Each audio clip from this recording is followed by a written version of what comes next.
Let me share with you a great secret. There are infinite states of consciousness, infinite worlds, infinite realities existing simultaneously in the imagination of God. And you, being God and expression, have access to all of these realities. The state in which you find yourself now is but one of countless states you could occupy. When I speak of parallel realities, I am not speaking theoretically. I am speaking of an absolute law that governs all of creation. The Bible tells us, in my Father's house are many mansions. These mansions are not physical structures, but states of consciousness, each complete and perfect in itself.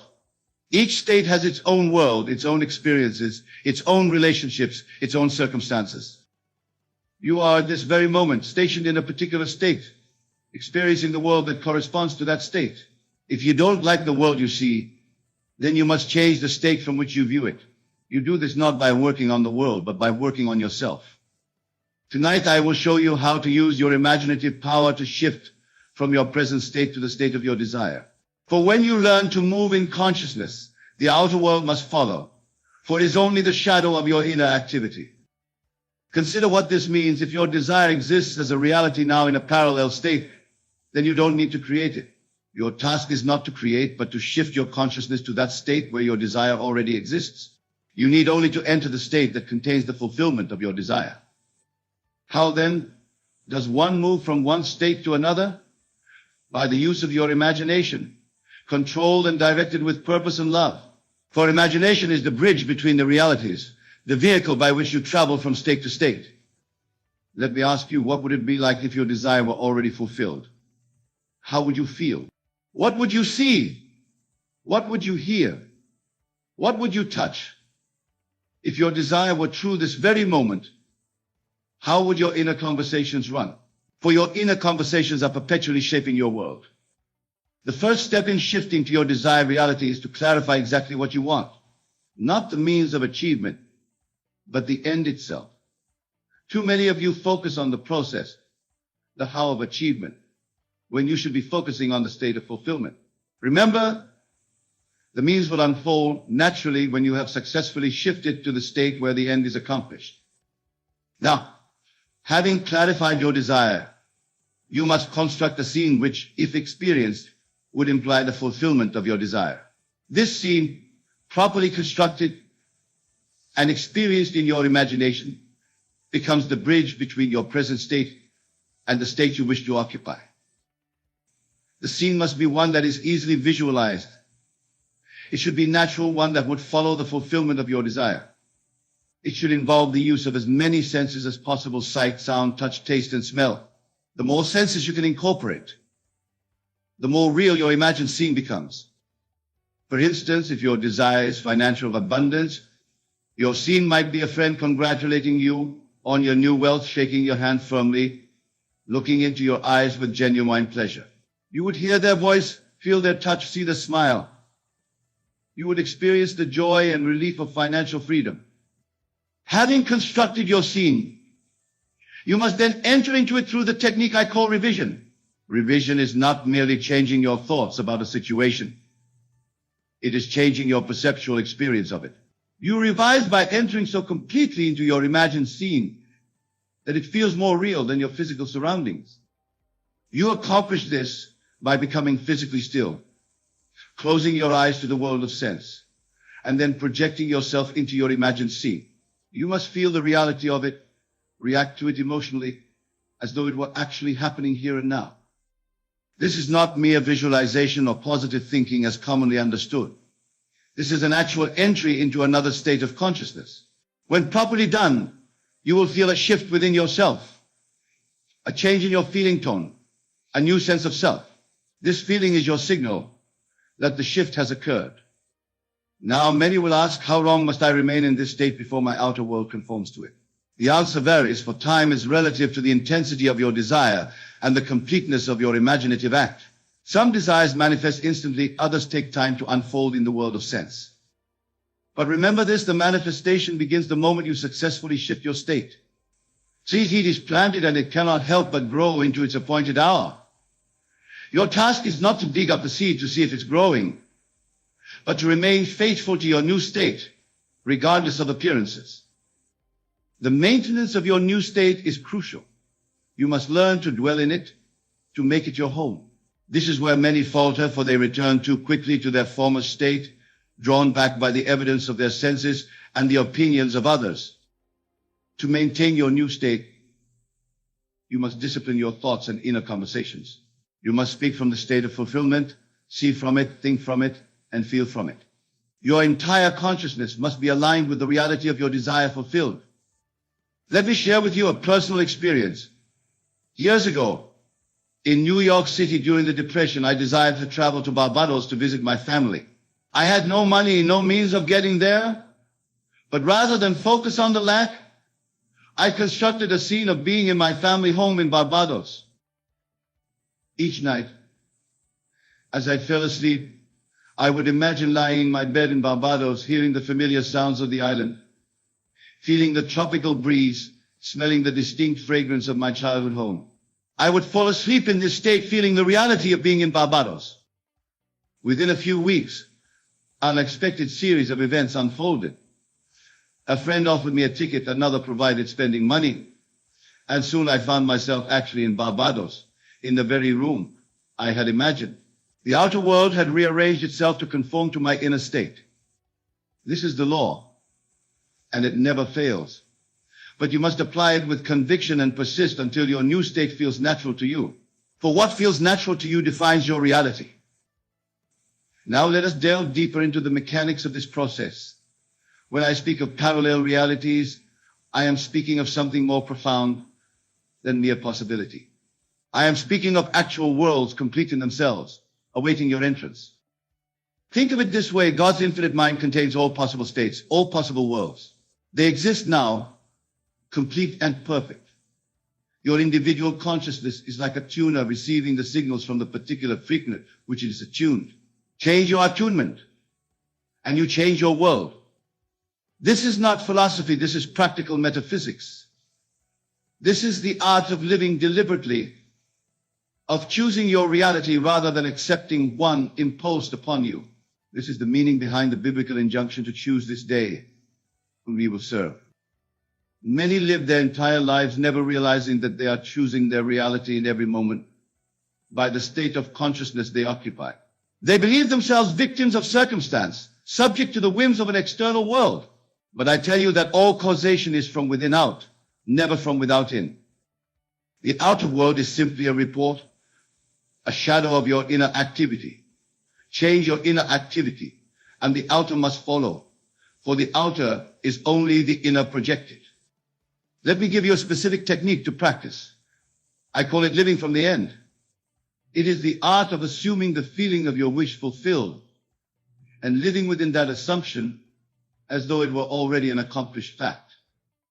Begin by defining your desire clearly. Then ask yourself, how would I feel if this desire were now fulfilled? Capture that feeling, that state of consciousness. Then throughout your day, recall this feeling and dwell in it as often as possible. When you wake in the morning, before rising from your bed, enter this state. Feel the joy, the relief, the satisfaction of your desire fulfilled. Carry this feeling with you as you go about your day. Return to it whenever your attention is not required elsewhere. At night, as you fall asleep, once again assume this feeling. For the feeling tone you carry as you fall asleep is particularly potent in shaping your subconscious patterns, which in turn shape your outer world. This practice, maintained faithfully, will shift your entire consciousness to the state that corresponds to your desire fulfilled. And as your consciousness shifts, your experience must follow. Remember, though, that this is not a technique of escape from problems. It is a technique of transformation. You are not denying the facts of your present experience. You are transcending them by shifting to a state where different facts prevail. The Bible tells us, "Be ye transformed by the renewing of your mind."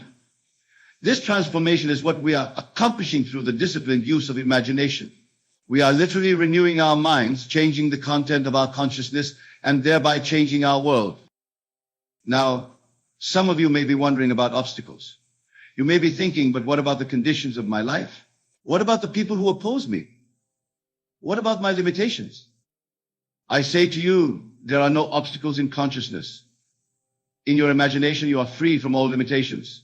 And since the imagination creates reality, when you change an imagination, the outer world must change to match it. If someone in your life seems to oppose your desire, you need not change them through persuasion or force. Change your concept of them in your imagination. See them as they would be if your desire were fulfilled. Hear them saying what they would say. See them doing what they would do if your desire were now a fact. This inner change in your attitude toward them will produce a corresponding change in their attitude toward you and your desire. For others can only reflect back to you your conception of them.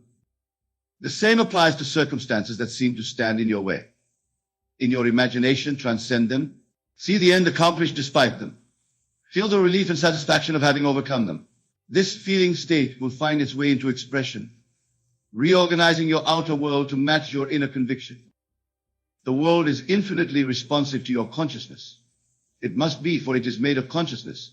The material world that seems so solid and unyielding is actually fluid and plastic to the touch.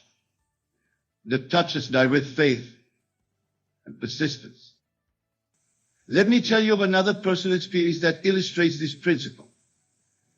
When I first came to America, I had a strong desire to share the truth I had discovered.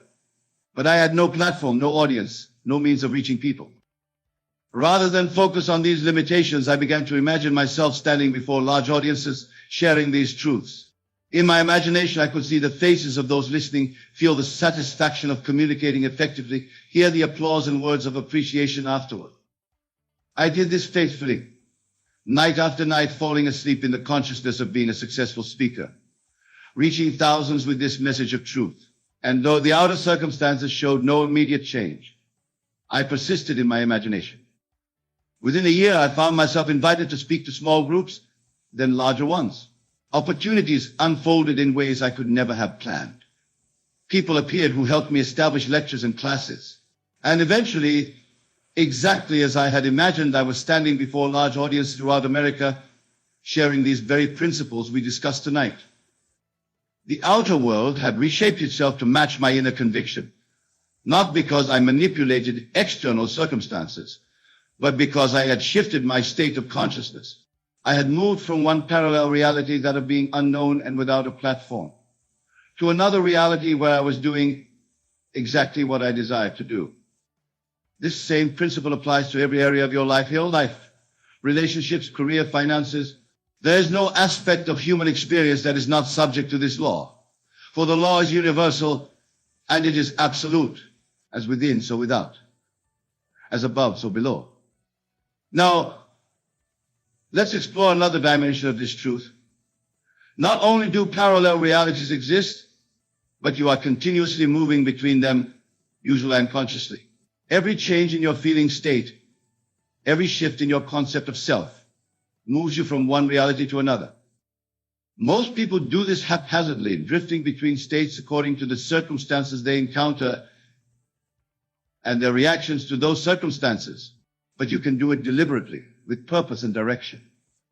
Consider your self-concept. The person you believe yourself to be determines the world you experience. If you believe yourself poor, you will experience a world that confirms this belief. If you believe yourself wealthy, you will experience a world that proves you right. The same applies to health, love, success, and every other aspect of life. Your concept of self is like a frequency to which your experience is attuned. Change the frequency, and you change the broadcast you receive. This is why it is written, as a man thinketh in his heart, so is he. Your deep, persistent concept of self shapes your entire experience. And you can change this concept through the faithful use of your imagination. Every time you say, I am, you are defining your reality. I am poor, I am sick, I am unlucky. These statements are not descriptions of facts, they are creative declarations that shape facts. Be careful then what you claim with the powerful words, I am. Instead, regardless of appearances, dare to claim, I am wealthy, I am healthy, I am fortunate.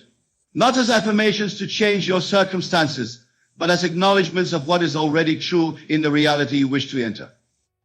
For remember, you are not creating these states, they already exist. You are simply choosing which state to occupy. And you choose by your concept of self, by what you claim with I am. The Bible tells the story of Jacob, who wrestled with an angel and would not let go until the angel blessed him. The angel asked, "What is your name?" And he replied, "Jacob," which means supplanter or deceiver. But the angel said, "Your name shall no longer be called Jacob, but Israel," which means Prince of God. This story illustrates the transformation of self-concept. Jacob had to let go of his old concept of self as a deceiver and accept a new concept as a Prince of God. And as his concept of self changed, his reality changed with it. You too must wrestle with your angel, your ideal self, until you receive the blessing of a new name, a new concept of self. You must persist until you no longer think of your desire as something to be attained, but as something already attained, already part of your identity. This brings us to another important principle, the role of feeling in the manifestation process. It is not enough to visualize or affirm your desire. You must feel it, emotionally experience it as real. Feeling is the secret, the key that unlocks the door to manifestation. For feeling is the language of the subconscious, and it is the subconscious that connects you to the reality you seek. When you genuinely feel wealthy, the feeling of wealth pervades your consciousness and communicates to your deeper mind that wealth is your reality. Your subconscious then aligns all decisions, perceptions, and actions with this feeling of wealth, bringing it into physical expression. The same applies to health, love, success, and all other desires. The feeling is the secret. Capture the feeling of the wish fulfilled, and you have found the key to manifestation. But not just any feeling will do. The feeling must be consistent with the state you wish to enter. If you desire wealth but continue to feel lack and limitation, you remain in the reality of poverty.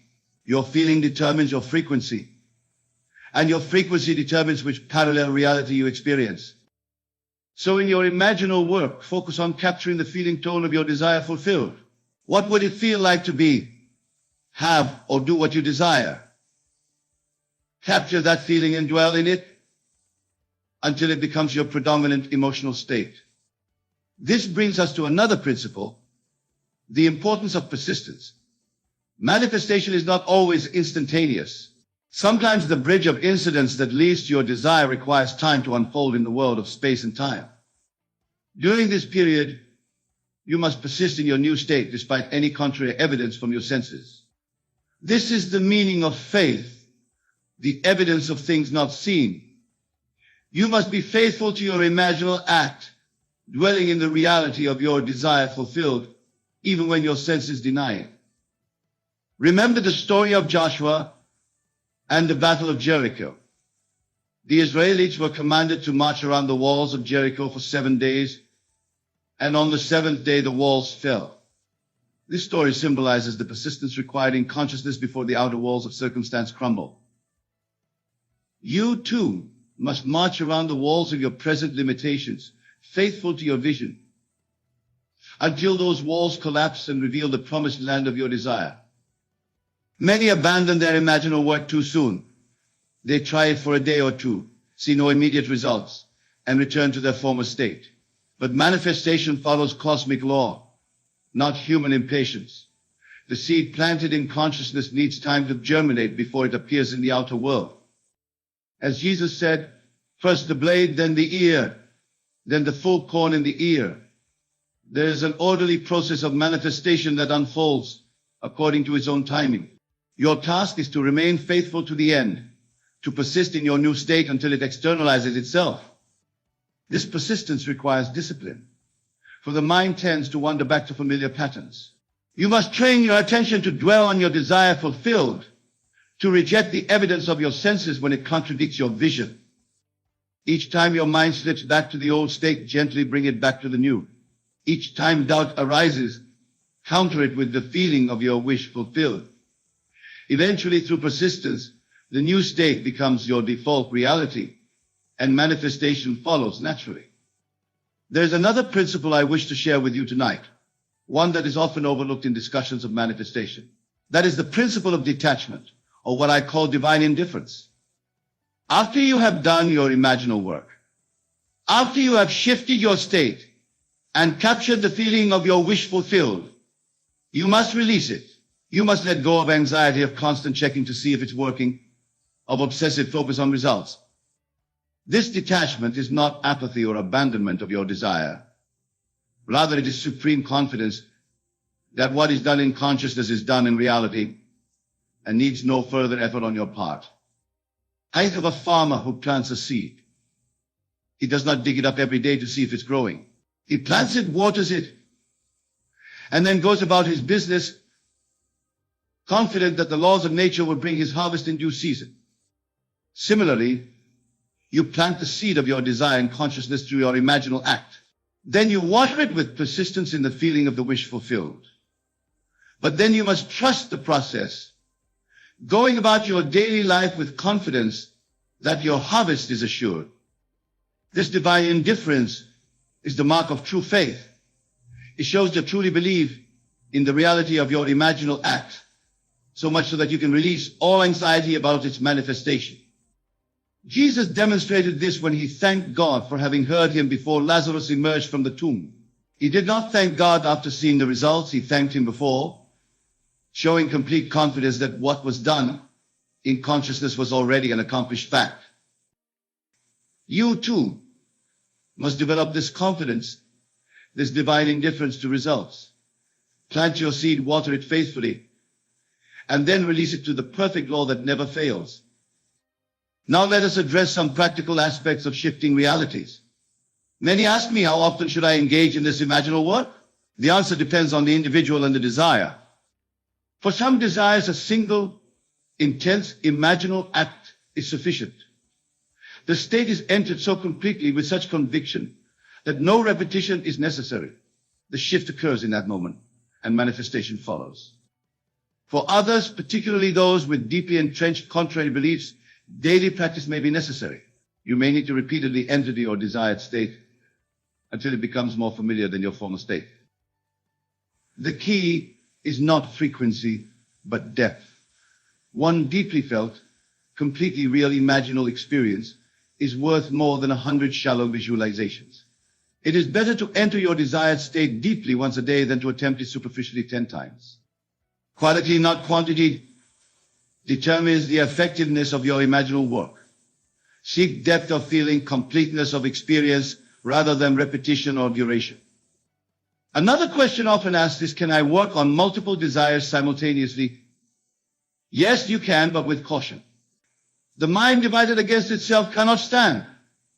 If your desires are compatible, existing harmoniously within the same state of consciousness, you can indeed pursue them together. But if they require different states, different concepts of self, it is better to focus on one at a time. Master the art of shifting to one reality before attempting to enter another. Remember, too, that some desires contain others within them. If you desire wealth for the freedom it will bring, focus on the feeling of freedom directly. If you desire a romantic partner for the love you would experience, focus on the feeling of being loved. Often the greater state contains the lesser within it. Now, what about desires that seem impossible? What about the healing of conditions deemed incurable, the achievement of goals considered beyond reach, the attainment of what the world calls miracles? I tell you that in consciousness, there are no limitations. All states exist now, including states where the impossible is natural and normal. Your task is not to create what does not exist. It is to enter a state where what you desire already exists. Remember the words of Christ, with God all things are possible. And you are God in expression, for God becomes it. Your consciousness is God consciousness, limited only by your acceptance of limitation. So do not be dismayed by the seeming impossibility of your desire. In the reality you seek to enter, it is not only possible, it is already accomplished. Your task is to shift your consciousness to that reality, to enter the state where the impossible is already done. This is the true meaning of prayer. Prayer is not beseeching an external God for favors. It is claiming what is already yours in a parallel reality.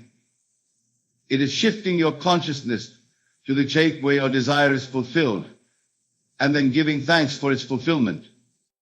As Jesus taught, when you pray, believe that you have received, and you shall receive. Note the tense, believe that you have received, past tense, not that you will receive, but that you have already received. This is entering the state where your desire is already fulfilled.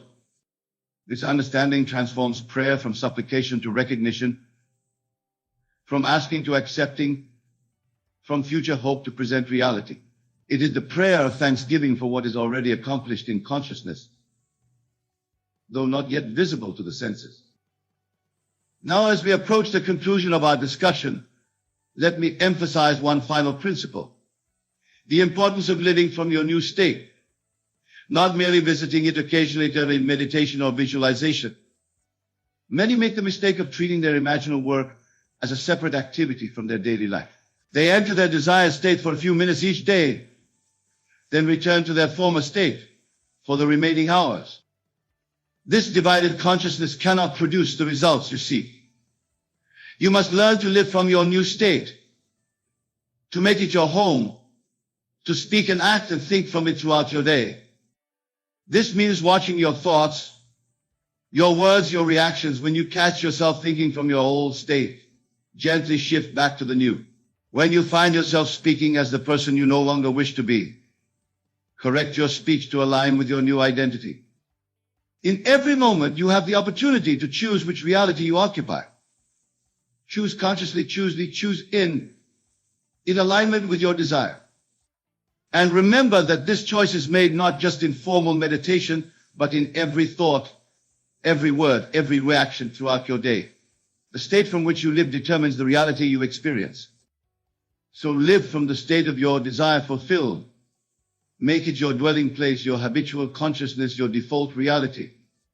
Do this, and you will find yourself shifting into parallel reality, where your desire is no longer a desire, but an experience, no longer a future hope, but a present fact. In closing, let me remind you of the words of Scripture: be ye transformed by the renewing of your mind. This transformation is what we have discussed tonight. The shift from one reality to another through the renewing, the changing of your mind. You are not bound to the reality you now experience. You are free to choose any reality you desire, for all realities exist now in the mind of God, which is your own wonderful human imagination. So choose wisely. Choose the reality that reflects your highest aspirations, your deepest desires, your true nature as a divine being having a human experience. Choose, and through the faithful use of your imagination, enter fully into the reality of your choice. Do this, and you will discover the truth of what I have shared with you tonight. Parallel realities exist, and you have the power to shift into the one that fulfills your heart's desire. Remember always, your imagination is God in action. Use it lovingly, use it wisely, use it faithfully, and all things are possible to you. For imagination creates reality, and the reality you experience is the outpicturing of the state you occupy in consciousness. May the God in you, which is your own wonderful human imagination, guide you into the reality of your fulfilled desire. And may you use this power with love, with wisdom, and with faith for the blessing of yourself and all mankind. The universe, this vast intelligent power that surrounds us, that lives in us, that is us, does not respond to your wants. And yet, this is the most liberating truth you will ever encounter, for it unveils the actual law by which your world is shaped, the fallacy of wanting. But Neville, you might say, I have been taught that I must want things intensely to attract them. This, my dear friends, is the first illusion we must dispel. Wanting by its very nature is an admission of lack. When you say, I want, you are declaring to the universe, I do not have. And the universe, being the perfect mirror of consciousness, reflects back precisely this state of not having. Consider for a moment what the word want truly implies. To want is to be without. It is to stand in a state of absence, looking outward at something you do not possess. And as you stand firmly in this consciousness of absence, the law being no respecter of persons, but only of states, must continue to deliver experiences that match this consciousness of lack. I knew a man in New York who for years proclaimed his desire for financial abundance. Daily he affirmed, I want wealth. I want to be free of debt. Yet year after year, his financial situation deteriorated. One day, in desperation, he came to me, and I shared with him what I now share with you. The universe was not failing him. It was responding with perfect precision to his consciousness of wanting, of absence, of lack. The state to which the universe responds. If the universe does not respond to want, to what does it respond? It responds unfailingly to your state of being, to what you are claiming yourself to be in the depths of your consciousness. The universe does not care what you want. It only cares what you are. Every moment of your existence, you occupy a state. These states are countless. But at this very moment, you are in a state. It may be a state of health or illness, wealth or poverty, love or loneliness. And the universe, with mathematical precision, delivers experiences that correspond to this state. I am, these two words are the most powerful in all of existence. Whatever follows I am shapes your reality. When you declare I am sick, the universe does not analyze whether you desire this sickness. It simply reflects back experiences that match this declaration. When you declare I am wealthy, even if your bank account appears empty, you are shifting into a state to which the universe must respond. What many fail to realize is that you need not wait for external evidence to claim a new state of being. In fact, the evidence will only follow your prior assumption. As I have told you time and again, imagination creates reality. But it is not what you imagine as something distant or separate from yourself. It is what you imagine yourself to be. The feeling I ask the secret. My beloved audience, here we approach the heart of the matter. The universe responds not to your thoughts, not to your words, not even to your occasional declarations. It responds to your consistent feeling, your emotional state, the mood that permeates your being. Feelings are the language of the soul. They are the true communication between you and the divine power that shapes your world. When you feel wealthy, you are wealthy in consciousness, and the universe must respond to this state. When you feel loved, you are loved in consciousness, and your world reshapes itself to reflect this truth. I recall a young woman who attended my lectures in Los Angeles. For years, she had been seeking a loving relationship, moving from one disappointing encounter to another. I want to be loved, she would say with tears in her eyes.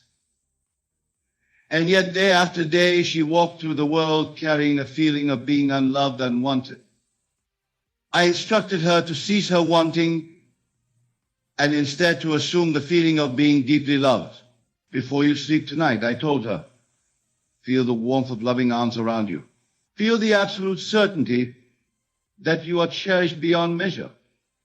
She followed this instruction not once, but night after night. Within a month, her entire demeanor had changed. She no longer moved through the world as one seeking love, but as one who knew herself to be loved. And as is always the case, when one assumes a new state, her external reality rearranged itself to match her inner knowing. The loving relationship she had sought appeared in her life, seemingly by chance, yet perfectly aligned with the law, living from the end. If the universe responds to your state of being, then the great secret of manifestation is to assume the state of your wish fulfilled. This is what I mean when I speak of living from the end. When you live from the end, you are not looking toward a desired future. You are experiencing it as present fact in your imagination. And imagination, when coupled with feeling, is the very substance of reality and formation. Consider this: every invention, every building, every work of art first existed in someone's imagination before it was made manifest in the physical world. The Wright brothers imagined human flight before they created the first airplane. Michelangelo saw David within the marble before his chisel touched the stone. In the same way, the life you desire already exists in potential, awaiting your assumption of its reality and consciousness. The universe does not need to create it anew. It needs only to move the existing pieces of your life to match your inner conviction. I knew a physician who dreamed of opening a clinic to serve those who could not afford medical care. For years he said, "I want to open my clinic," yet he remained in his conventional practice. When he came to understand the principle I am sharing with you tonight, he began to assume the state of already running his dream clinic. Each night before sleep, he would imagine walking through the doors of his clinic. He would feel the satisfaction of treating patients regardless of their ability to pay. He would hear their words of gratitude. He would experience the fulfillment of his life's purpose not as a future event, but as a present reality. Within 6 months, a series of seemingly unrelated events led to the fulfillment of this dream. A building became available in precisely the location he had imagined. Funding appeared from unexpected sources. Medical supplies were donated by a company that was upgrading its equipment. The universe did not respond to his years of wanting. It responded immediately when he assumed the state of already being what he desired to be. The LAYS impersonal. My friends, I must emphasize that the law of which I speak is entirely impersonal. It does not judge whether your desires are noble or ignoble, spiritual or material. It simply responds to the state you occupy. This is why you will find both saints and criminals who understand the law and use it effectively. The saint assumes the state of communion with God and experiences divine revelations. The criminal assumes the state of successful theft and finds opportunities for ill-gotten gain. The law itself is neutral. It is the consciousness of the individual that determines how the law will operate in their personal experience. I am not suggesting that you use this knowledge for questionable purposes. I am merely illustrating that the universe does not make moral judgments about your desires. It simply reflects back to you the state you have chosen to occupy. This understanding should free you from any lingering belief that you must somehow be worthy of your desires. The only worthiness required is your willingness to assume the state of the wish fulfilled. The universe does not respond to your worthiness. It responds to your consciousness. The Sabbath, resting on the assumption, having recognized that the universe responds not to your wanting, but to your state of being, the question naturally arises, how do we maintain the desired state long enough for it to become our physical reality? The answer lies in what the ancient scriptures call the Sabbath. The Sabbath is not merely a day of the week. It is a state of consciousness. It is that moment when you rest from your labors, knowing that what you have been seeking is already yours in consciousness. When God completed the work of creation, he rested knowing it was finished. In the same way, once you have assumed the state of your wish fulfilled, you must rest in that assumption, knowing that the work is complete on the level of consciousness and its physical manifestation is assured. This rest is not inactivity. You will still go about your daily tasks, but you will do so from a new state of being, carrying within you the quiet confidence that what you have assumed in consciousness must by law become your physical experience. I have often told the story of a man who desired a promotion in his company. For months he had been passed over despite his qualifications. When he learned this principle, he began to assume the feeling of already occupying the new position. He mentally heard the congratulations of his colleagues. He felt the satisfaction of the increased responsibility and compensation. Having assumed this state, he then rested in his assumption. He did not anxiously check for signs of his promotion. He did not repeatedly discuss his desire with colleagues. He simply knew with unshakable conviction that in consciousness, the promotion was already his. 2 weeks later, he was called into his superior's office and informed that due to a reorganization of the company, a new position had been created, one that perfectly matched his skills and offered even greater advancement than he had imagined. The universe had responded not to his wanting, but to his being, the creative power of revision.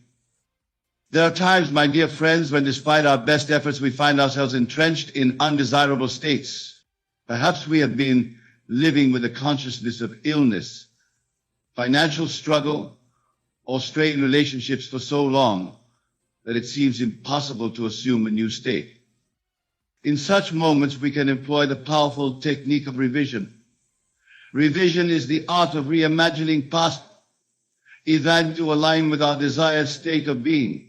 It is not mere wishful thinking or denial of reality. It is a conscious restructuring of our relationship to our past. Consider that what we call the past exists only in our memory. And memory is not fixed, it is fluid, subject to constant reinterpretation. By revising our memories, we alter the foundations upon which our current state rests. I recall a woman who had experienced a bitter argument with her sister, leading to years of estrangement. The memory of that argument poisoned her thoughts and kept her in a state of resentment and loss. When she learned the principle of revision, she began each night to reimagine that pivotal conversation. In her imagination, she replaced harsh words with expressions of understanding. She felt the warmth of reconciliation instead of the cold of rejection. Night after night, she revised this memory until the new version felt more real to her than the original experience. Within a month, she received a letter from her sister expressing a desire to heal their relationship. The universe responded not to the historical facts, but to the woman's revised state of consciousness. The power of your assumptions. My friends, let us delve deeper into what truly shapes your reality. Your assumptions, even those of which you are not consciously aware, are constantly being projected into your experience. These assumptions are not merely thoughts. They are the deeply held convictions about yourself and the world that color your perception and draw corresponding experiences to you. Many go through life never examining their core assumptions. They assume life is difficult, people are untrustworthy, success is for the lucky few, or love is fleeting. And as they cling to these assumptions, the law faithfully delivers experiences that confirm them. I knew a businessman who, despite his intelligence and work ethic, repeatedly found himself in failed ventures. When we examined his assumptions, we discovered that deep within his consciousness lay the conviction that success requires struggle, and anything easily gained is not truly valuable. With this understanding, is it any wonder that the universe presented him with one struggle after another? He was not experiencing these difficulties because the universe was indifferent to his desires. He was experiencing them because the universe was responding perfectly to his assumptions about the nature of success. Once he recognized these hidden assumptions, he began the work of deliberately assuming their opposites. Success flows to me with ease, he would affirm before sleep. My prosperity benefits everyone it touches. As he persisted in these new assumptions, his external circumstances gradually transformed to match his inner canvas, the imaginal ACT. How then do we effectively transition from our current state to the desired state? Through what I call the imaginal act, a deliberate exercise of consciousness in which we temporarily set aside physical reality and immerse ourselves in the reality we wish to experience. The imaginal act is not daydreaming or idle fantasy. It is a controlled, purposeful use of imagination to create a sensory-rich experience of your wish fulfilled. During the imaginal act, you temporarily close the door on the world of the senses and open yourself to the world of infinite possibilities. For this exercise to be effective, it must include sensory detail.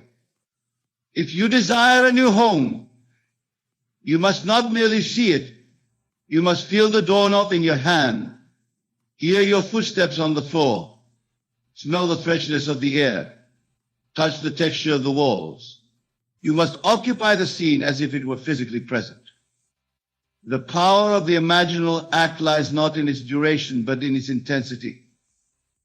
A single moment of complete immersion in the feeling of the wish fulfilled can be more effective than hours of half-hearted visualization.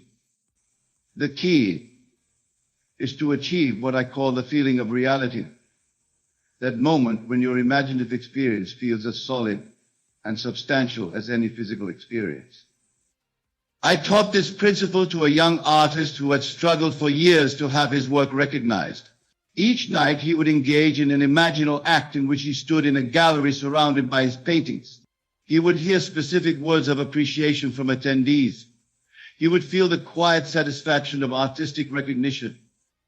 Within 3 months, he was invited to participate in a group exhibition at a prestigious gallery, the very recognition he had been imagining. The universe responded not to his years of wanting recognition, but to his assumption of already having received it. The law of identical harvest.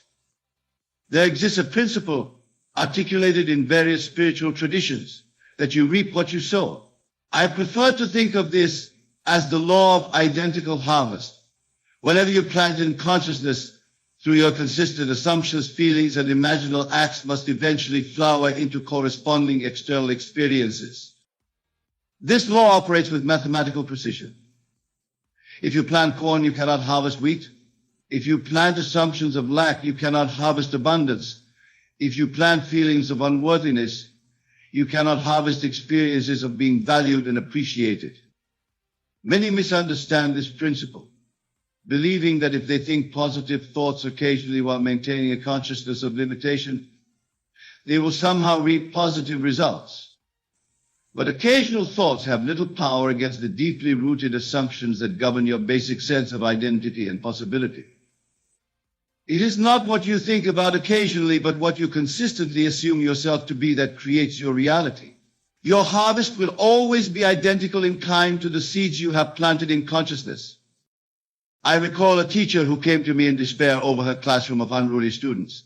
I want them to be respectful and engaged, she said. Yet each day she walked into her classroom assuming conflict and resistance. Her consciousness was filled with seeds of classroom struggle. I instructed her to plant new seeds to assume that her students were capable, interested, and naturally inclined toward order. Before each class, she would imagine the feeling of teaching engaged, respectful students. She would feel the satisfaction of meaningful educational exchange. Within weeks, the atmosphere in her classroom transformed. The universe responded not to her wanting better behavior from her students, but to her assumption of already experiencing ideal classroom interactions. Persistence until naturalness. My dear friends, the transition from one state to another is rarely instantaneous in its physical manifestation. While the shift in consciousness can occur in a moment, the reorganization of your external circumstances typically unfolds over time. The key to successful manifestation is persistence, not the strained persistence of forcing yourself to believe something against all evidence, but the natural persistence that comes from knowing the law and trusting its operation. When you first assume a new state, it may feel artificial, like wearing clothes that don't quite fit. But with consistent attention to maintaining this state in consciousness, it eventually becomes your natural self-concept. When this naturalness is achieved, the manifestation of your desire is assured. I have observed that many abandon their imaginal work too soon. They assume the state of the wish fulfilled for a few days, see no immediate physical evidence, and conclude that the principle is not working. What they fail to realize is that manifestation follows a natural gestation period. Just as a seed planted in soil requires time to sprout and grow. There was a salesman who dreamed of doubling his income. Following these principles, he assumed the state of already earning his desired amount. For weeks, he maintained this assumption without seeing any change in his commission checks. Lesser men might have abandoned the practice, but he persisted. In the 9th week, he was offered a position managing a team of salespeople, a role that more than doubled his income. The universe had been responding to his assumption all along. rearranging circumstances in ways he could not have anticipated to deliver the essence of his desire. The distinction between wishing and assuming. As we near the conclusion of our discussion, I must emphasize the crucial distinction between wishing for something and assuming it as fact in consciousness. This distinction marks the difference between those who use the law successfully and those who remain perpetually disappointed. Wishing places your desire in an imaginary future that never arrives. It maintains the separation between you and your desire. Someday the wisher says, I will have what I want.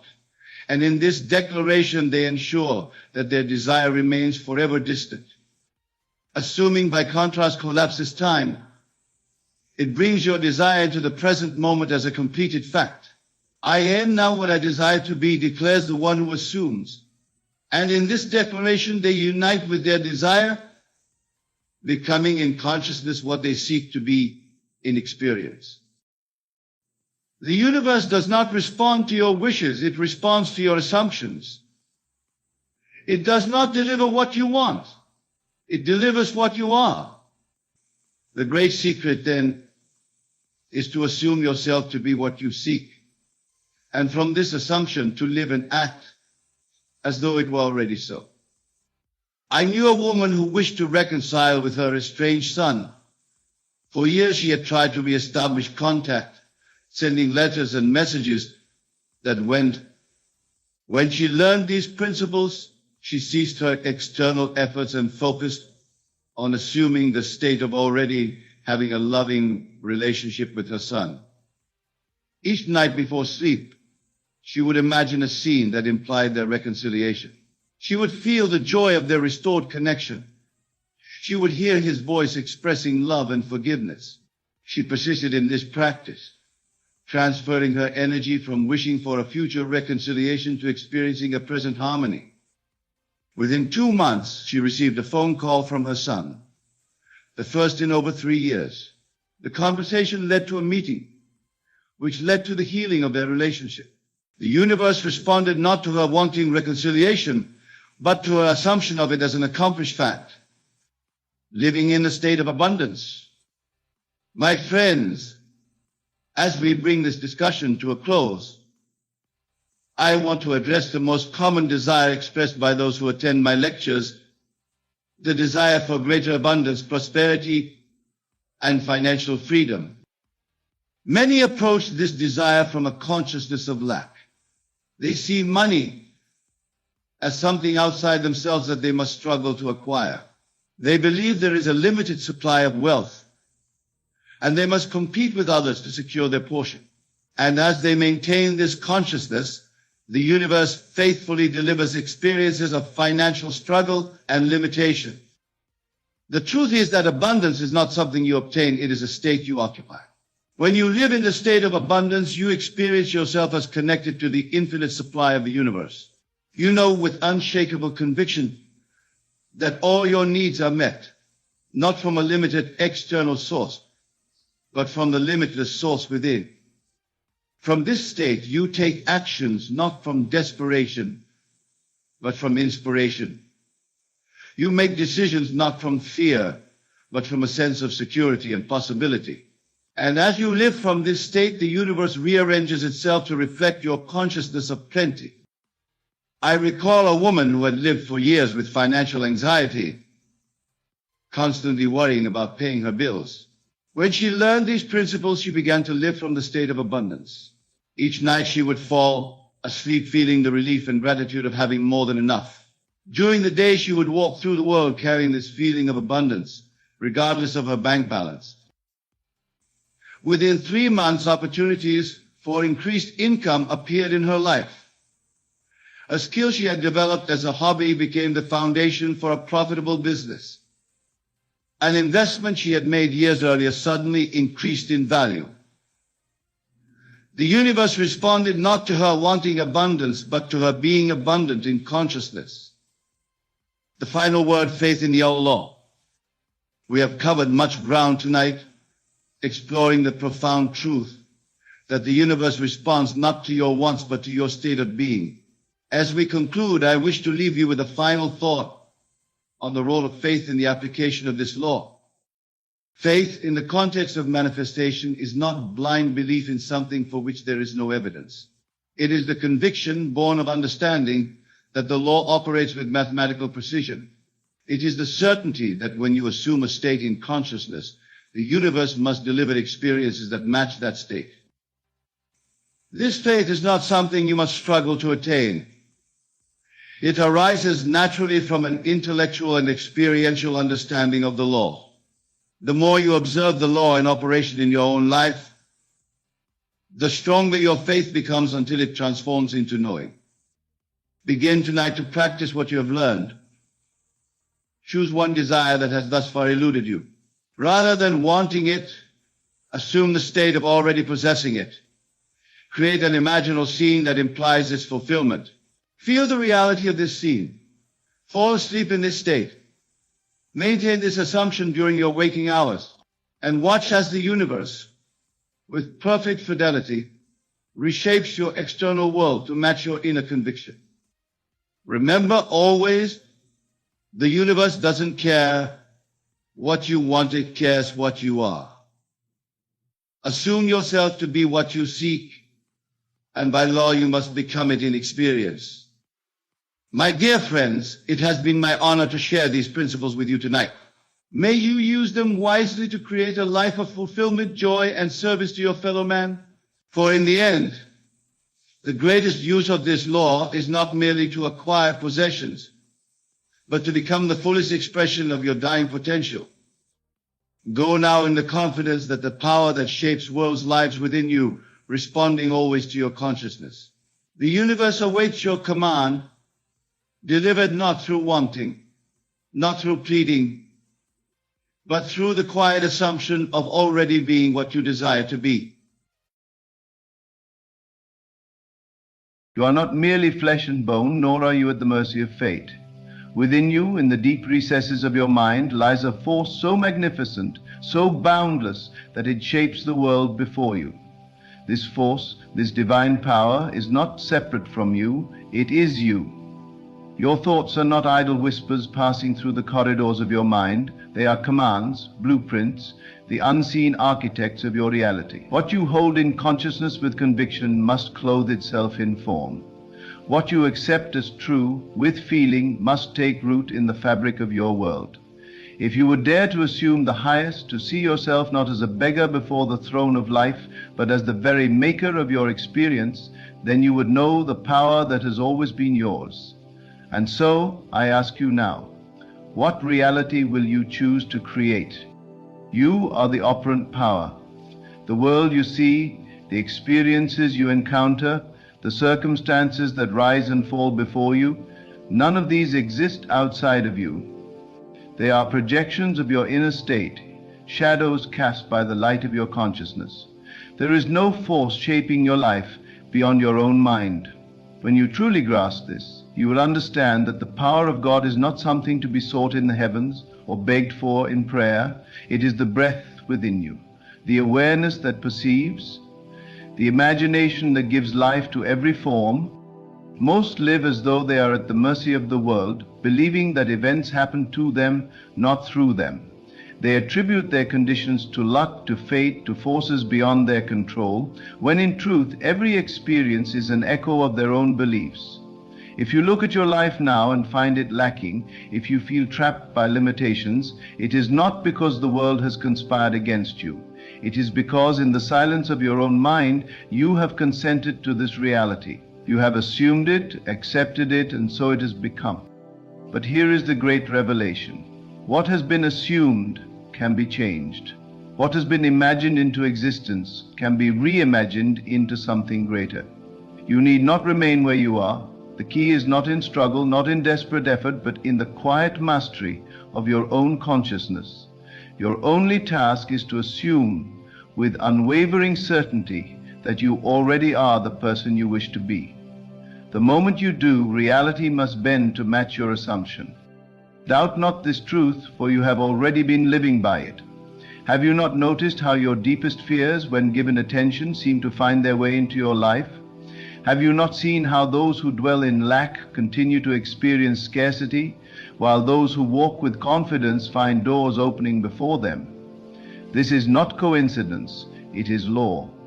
The law that what you believe with feeling must externalize itself in the world. You have been given the greatest gift, the power to imagine, to feel, to embody a state before the evidence appears. This is the divine process of creation. You need not beg or plead for change. You need only dwell in the certainty that what you seek is already yours. When you close your eyes and see yourself as abundant, when you feel within yourself the confidence of one who is already successful, already loved, already fulfilled, then and only then will the world reflect this truth back to you. Some will say, but how can I believe in what I do not yet see? And to them I say, you have always believed in things unseen. Did you not as a child believe in your fears before they manifested? Did you not entertain worries long before they became realities? The same mind that has unknowingly shaped hardships can just as easily mold joy. The only difference is the direction of your attention. If you persist in imagining yourself in possession of that which you desire, you will find the outer world reshaping itself in ways you could never have predicted. Do not concern yourself with the how. That is not your work. Your task is only to hold the assumption, to feel it so deeply that it becomes more real to you than your current conditions. When you dwell in the state of your fulfilled desire, the means will unfold effortlessly. Opportunities will arise, ideas will come, people and circumstances will shift, all in response to your inner transformation. There is nothing in your life now that has not first been created within. Look at the patterns of your thoughts, and you will see the script you have been unknowingly writing. If your days are filled with struggle, ask yourself, what beliefs have I accepted that make struggle inevitable? If love eludes you, question, what assumptions have I held about myself and others that repel the very thing I seek? The moment you change your concept of self, the world must follow. It has no choice. The secret is to live from the end, to assume the feeling of the wish fulfilled, to walk, speak, and think as though you were already in possession of your desire. This is not pretense, it is the law of consciousness. Whatever state you assume with conviction must externalize itself in due time. The great error of man is believing that he must first see before he can believe. But the truth is the opposite. You must first believe, wholly and without doubt, before you can see. Those who have mastered this truth move through life with an ease unknown to others. They do not struggle, for they understand that reality is but a mirror. They need not fight against circumstances, for they know circumstances are merely the outpicturing of a former state of consciousness. They do not complain, they do not dwell on lack, for they know to do so would only perpetuate the same. Instead, they assume the best, and the best unfolds. And so I ask you now, what are you choosing to assume? What reality are you giving life to in the silence of your own mind? If you desire abundance, are you thinking from wealth, or are you thinking of it as something distant? If you long for love, do you see yourself as one who is loved, cherished, and sought after? Or do you hold yourself apart from the very love you crave? Be honest. For consciousness does not lie. It reveals to you precisely what you believe to be true. To change your world, you must first change yourself, not through effort, not through force, but through the quiet, unwavering decision to dwell in the state of your fulfilled desire. Assume it now, live in it now, feel it now. Let go of the need to question, to doubt, to seek validation in the outer world. Your inner world is the only reality, and as surely as the sun must rise, what you persist in assuming must become your experience. You are not small, you are not powerless, you are not at the mercy of circumstances. You are the creator. You always have been. There has never been another force shaping your life but the one within you. And now, knowing this, what will you create? You are always in the process of becoming, always unfolding into the image you hold of yourself in the depths of your consciousness. Every thought, every assumption, every feeling is a seed planted in the fertile soil of your mind, and in due time it must bring forth fruit. The law is exact. It does not err nor does it discriminate between what you consciously desire and what you unconsciously accept. Whether you assume greatness or mediocrity, abundance or lack, joy or sorrow, the law fulfills without question. It is not concerned with what you wish were true. It is only concerned with what you believe to be true. And belief is not a thing of idle words. It is not the mere repetition of affirmations or the mechanical practice of techniques. It is the deep, unshakable feeling that something is so, even before the world has provided evidence of it. When you believe something with all your being, you no longer seek signs of its coming, nor do you entertain doubt or delay. You move in the confidence that what you have imagined is already yours. You speak, think, and act as one who knows, not one who hopes. But herein lies the challenge. Most live in constant contradiction. They say they desire wealth, but continue to dwell in the feeling of lack. They pray for love, but remain in the assumption of loneliness. They wish for success, but hold themselves in the vibration of failure. And so their lives become a cycle of struggle, not because they are incapable of change, but because they have not disciplined their minds to remain faithful to the unseen reality they wish to bring forth. The world is a mirror, reflecting back to you not your spoken desires, but your dominant state of being. You need only look around to see the evidence of the assumptions you have habitually entertained. If life has seemed cruel, if obstacles appear insurmountable, if happiness feels fleeting, it is only because you have unconsciously accepted these conditions as true. You may say you wish for ease and joy, but if your secret conversations, your quiet moments of reflection, are filled with worry, doubt, and complaint, then you are merely reinforcing the very reality you seek to escape. But there is no permanence in these conditions.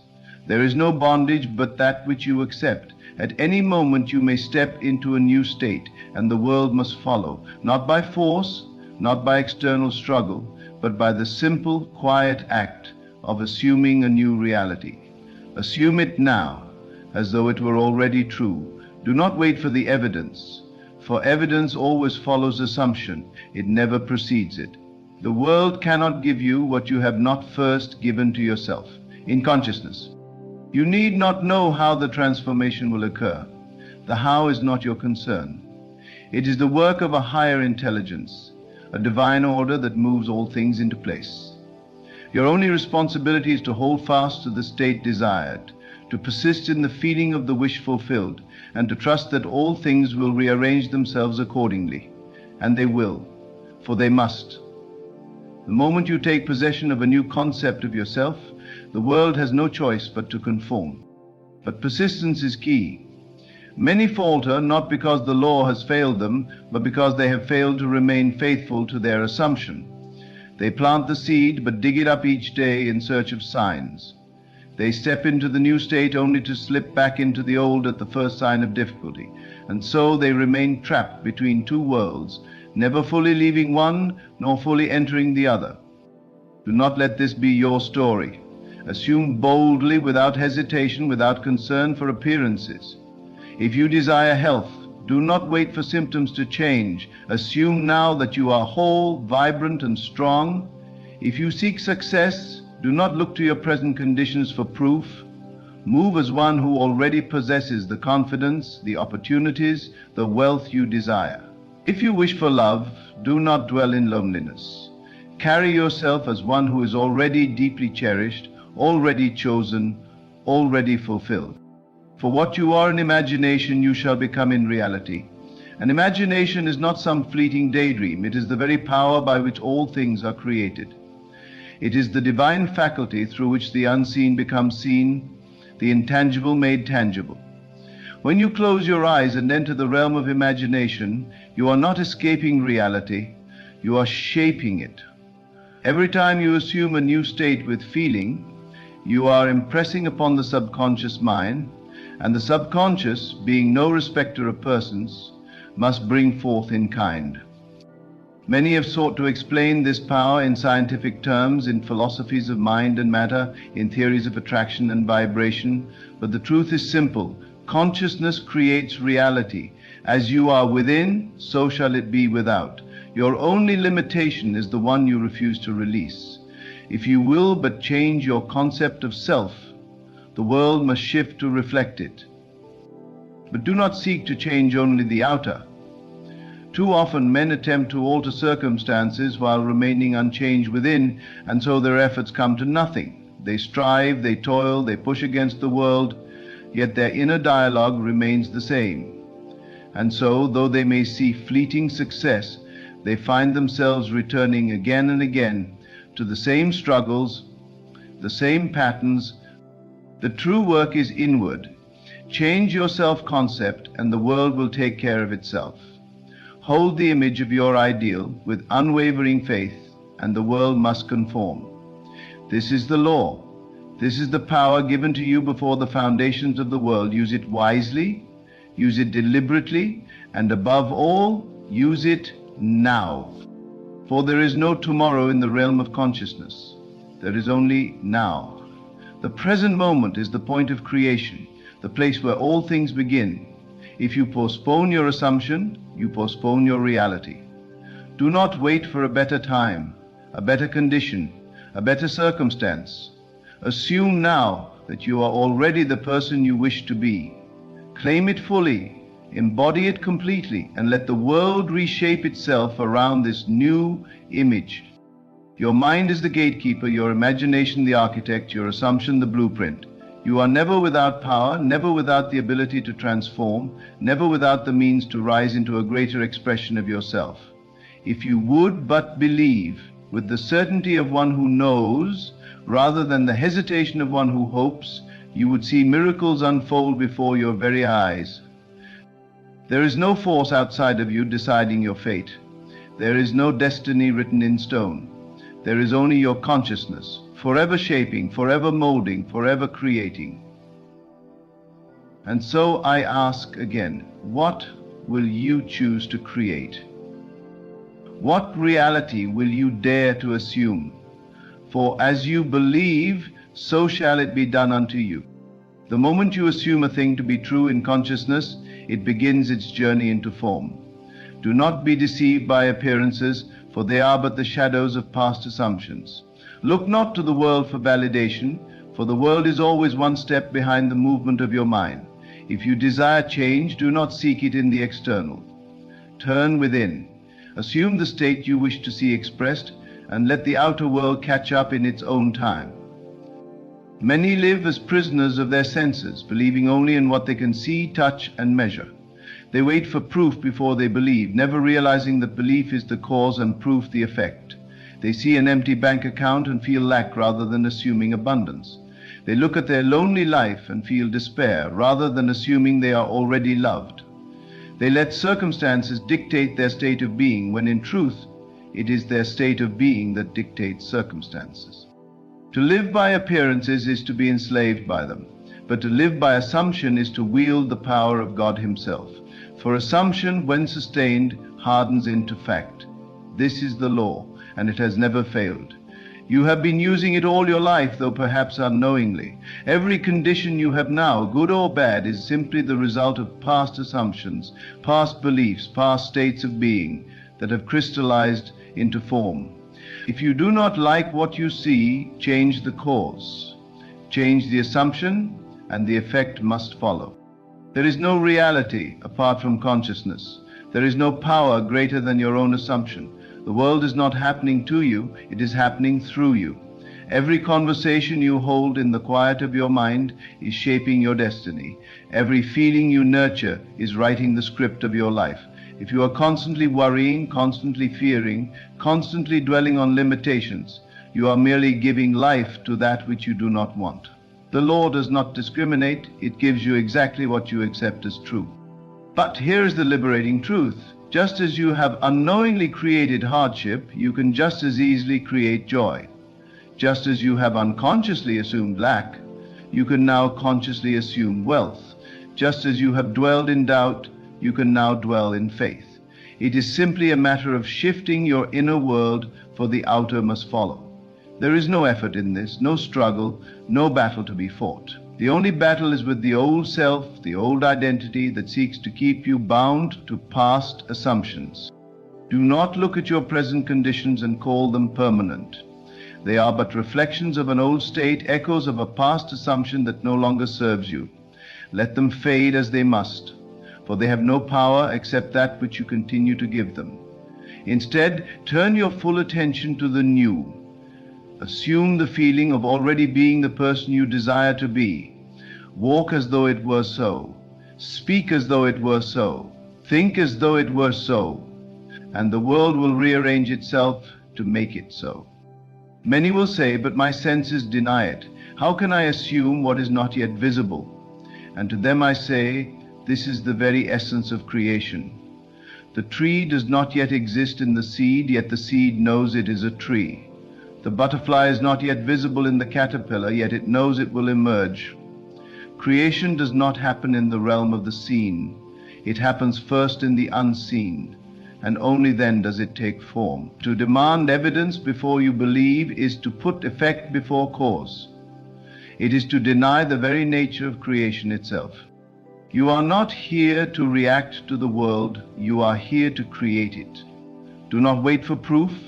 Do not look to circumstances for permission to believe. Assume now in this moment that you already are what you wish to be. Live in that state, dwell in that feeling, and let the world take care of the rest. It is already done the moment you assume it to be so. The delay, if any, is only in your own wavering, in your own doubt, in your own unwillingness to fully claim that which is already yours. The power is yours, and it has always been yours. You do not need to earn it. You do not need to seek it from another. It is within you as it has always been. You need only to use it consciously, deliberately, and with full confidence in its certainty. Assume the highest and best, not just for yourself, but for all. Assume peace, assume love, assume abundance, and let those assumptions shape your world. And so I ask you again, what reality will you choose to assume? For as you believe, so shall it be done unto you. You have always been the creator of your reality, though perhaps unknowingly. Every moment, whether in waking hours or in the depths of sleep, you are shaping your world through your assumptions. There is no pause in this process, no moment where you cease to create. Whether you assume wisely or unwisely, consciously or unconsciously, the law remains unbroken. Your world is forever molded by the concepts you hold of yourself and others. If you accept yourself as small, powerless, or at the mercy of circumstances, then the world will reflect back to you a reality where you are forever at the mercy of things outside your control. If you assume that opportunities pass you by, that success is reserved for others, then life will oblige by fulfilling that assumption. But if you dare to change your concept of self, if you claim greatness, wealth, joy, and love as already yours, then reality must bend to your assumption. The only reason the world seems fixed, the only reason your circumstances appear unchangeable, is because you have remained faithful to an unchanging inner state. But the moment you step into a new assumption, the moment you live as though your desire were already fulfilled, you set into motion a force greater than any obstacle. It does not matter if the world tells you it is impossible. It does not matter if reason argues against it. Consciousness is the only reality, and what you accept as true in consciousness must, without fail, become your experience. Yet many hesitate, trapped in the illusion of time.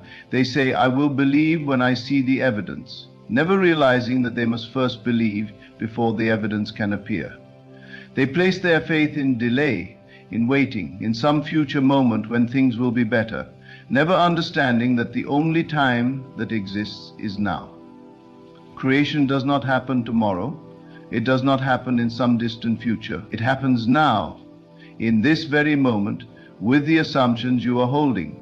If you wish to be wealthy, do not wait for money to come before you assume yourself abundant. Assume it now. If you desire love, do not wait for another to validate your worth. Assume yourself to be loved now. If you long for success, do not wait for the world to recognize you. Assume your success now. Walk in the confidence of the fulfilled state, and the world will have no choice but to conform. But the mind, untamed, will seek to deceive you. It will whisper of limitations, of past failures, of reasons why things cannot change. It will attempt to bind you to old beliefs, for the mind clings to familiarity even when that familiarity brings suffering. It will ask, how can I believe in what I do not yet see? And yet, have you not already done so? Have you not believed in your fears before they materialized? Have you not nurtured worries that later became your reality? You have been using this power all along. Only now you must use it deliberately, wisely, and with purpose. Let go of the need to struggle, for struggle implies separation from the thing you desire. When you assume correctly, there is no effort. The assumption carries you. The state of wealth does not strain to be wealthy, it simply is. The state of love does not seek love, it embodies it. The state of success does not chase recognition. It exists in the knowing that success is inevitable. Whatever state you assume, life must reflect. When you assume a thing to be true, it is done, it is finished. You need not go outside of yourself to make it happen. The outer world is but a reflection, a mere shadow cast by the reality held within. The tree does not struggle to grow, it unfolds naturally from the seed. So too must your desires unfold when nurtured within the garden of assumption. But there are those who plant a seed and then doubt its growth. They assume a new state, but quickly return to the old, looking for signs, questioning, hesitating. And so the seed withers before it has the chance to bear fruit.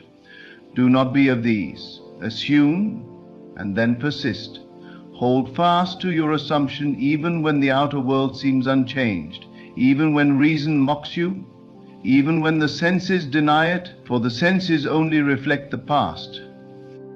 They are not indicators of what must be. The world is filled with those who have mastered this truth without knowing they have done so. The confident move through life with ease, never questioning if success will come, because they have assumed themselves successful. The loved walk with the quiet assurance that they are cherished, never needing to seek validation. The wealthy think from wealth, not towards it, and so their lives unfold accordingly. And so I ask again, what are you assuming? For assumption is destiny. Your concept of self is the script by which your world must abide. You are not bound by the past, nor by any seeming limitation. The only limit is the one you refuse to release. Look not to circumstances to define you. Define yourself and circumstances will follow. Do not say, I will be, for that is a future never reached. Say instead, I am. For the only reality is now, and what you assume now must become the world you live in. You are not a beggar before the throne of life. You are the creator, the operant power, the one who chooses and commands through assumption. There is no force outside of you determining your fate. There is only consciousness, shaping and reshaping itself according to your belief. The choice is ever before you. You may assume weakness, and weakness will define you. You may assume lack, and lack will be your experience. Or you may assume greatness, abundance, and joy, and these must come forth as surely as the sun rises. The power has always been yours. The question is, what will you now assume to be true? You are forever becoming that which you most deeply accept as true, whether you are conscious of it or not. Every thought, every feeling, every assumption is molding your reality. There is no pause in creation, no moment when the law ceases to operate. Even now, as you listen, your state of being is determining the events that will unfold in your life. The question is not whether you are creating, but what you are creating. If you believe yourself to be unworthy, unworthy experiences will find their way to you. If you assume yourself to be powerless, life will reflect back situations that affirm this belief. The world does not bring to you what you want. It brings to you what you are. It is not enough to wish for a better life while continuing to assume lack, fear, and limitation. You must become in consciousness the thing you desire. You must embody it so completely that the world has no choice but to mirror it back to you. To assume is to create. The moment you dare to assume something is true, you set unseen forces into motion. Every event, every circumstance, every encounter begins to shift in response to your inner state. But assumption is not mere wishful thinking. It is a knowing so deep that it leaves no room for doubt. It is the quiet confidence that it is done, that what you seek is already yours, though the world may not yet reflect it. Most fail not because the law is broken, but because they waver. They assume a new state in a moment of inspiration, but when confronted with familiar struggles, they retreat to the old. They plant the seed, but in their impatience, they dig it up before it has had the chance to take root. They look at their bank account, their relationships, their circumstances, and they let appearances dictate what they believe to be true. And so they remain trapped in an endless cycle, repeating the same patterns, reinforcing the same reality. But you are not bound by your past. You are not a prisoner of circumstance. You are the creator, the operant power, the one who gives life to every experience through the power of assumption. If you wish to change your world, change your assumption. Assume abundance, and abundance must come. Assume love, and love must find you. Assume success, and success must unfold. It is law. It is certain. It cannot fail. Doubt is the only enemy. The moment you question whether your assumption will manifest, you introduce delay. The moment you look to the outer world for confirmation before you have fully claimed your desire in consciousness, you allow external conditions to dictate your inner state. And yet, it is your inner state that creates the external world. Do not wait for proof. Assume, persist, and let the world catch up. This is not a matter of effort or struggle. It is not about forcing the world into submission. Creation is effortless when assumption is absolute. The moment you feel the reality of your wish fulfilled, the need for effort vanishes. You walk differently, you speak differently, you think differently. You carry yourself as one who already possesses the thing desired, and the world must shift to accommodate your new self-concept. Look at those who live with ease, those to whom success and love seem to come naturally. They are not striving. They are not battling against unseen forces. They simply know themselves to be worthy of the good they receive. And because they know it, life must reflect it. It is not luck, nor fate, nor divine favoritism. It is the law in action. They have assumed a reality of abundance, and so abundance surrounds them. So too can you assume any reality you choose. You need not wait for circumstances to change before you feel different. You need not wait for the world to show you signs before you believe. You are the cause, the world is the effect. The only question is, what will you now assume to be true? If you desire health, do not look at the body's symptoms and let them dictate your assumption. Assume yourself to be whole, strong, vibrant. Feel the ease of movement, the energy flowing through you. Let your new state saturate your being so completely that the body has no choice but to follow. If you desire success, do not wait for opportunities to come before you feel successful. Assume now that you are already the person who attracts wealth, recognition, and prosperity. Walk as one who knows success is inevitable, who moves through life with the confidence of one already established. If you desire love, do not seek it outside yourself, for to seek is to affirm that it is missing. Instead, assume that you are already deeply loved, cherished, desired. Feel it as though it were already your reality, and the world must reshape itself to match your inner conviction. All that you see, all that you touch, all that you experience is nothing more than a reflection of your past assumptions. But past assumptions have no hold on you unless you continue to give them life. At any moment you may step into a new reality, a new self-concept, a new way of being. The moment you assume differently, the moment you claim your desired state is already real, you have set into motion an irreversible process. Some will call it coincidence, some will say it is luck, but you will know the truth. You will know that nothing in your world happens by chance, that every experience has been brought forth by the movement of your consciousness. And with this knowing comes the greatest freedom, the freedom to create deliberately, to assume wisely, to live as the master of your reality rather than as a victim of circumstances. You need not beg for what is already yours. You need not seek outside yourself for the power that has always been within. You need only assume, believe, and persist. And in due time, that which you have claimed in consciousness must appear in form. There is no separation between you and the power that shapes the universe. The very force that moves the stars, that brings forth the changing of the seasons, that governs the rising and falling of the tides, that same power is within you, for it is you. You are not a separate being seeking favor from a distant God. You are the very expression of divine creation itself. And so I ask you once more, what will you now assume to be true? Will you continue to accept the limitations of the past, or will you dare to assume a greater reality? Will you let appearances dictate your fate, or will you claim your power as the creator of your world? The law is simple. As you believe, so shall it be done unto you. Assume wisely, assume boldly, assume now. You stand at the threshold of infinite possibilities, for within you lies the power to shape reality itself.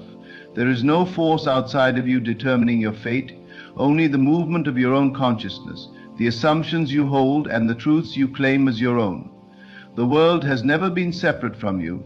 It has only been a reflection of what you have accepted in mind. Now knowing this, what will you do? Will you continue to live by appearances, letting circumstances dictate your state of being? Or will you rise in the awareness of your creative power, assuming boldly the life you desire and persisting in that assumption until it hardens into fact? The choice is ever yours. You need not struggle, nor plead, nor wait for a future moment. The power to transform, to rise, to become is here, now, in this very moment. Assume now that you are already the person you wish to be. Walk in that knowing, think from that state, and let the world adjust itself accordingly. For as you believe, so shall it be done unto you. The law is unbroken, the promise is certain. Assume the highest, and the highest must be yours.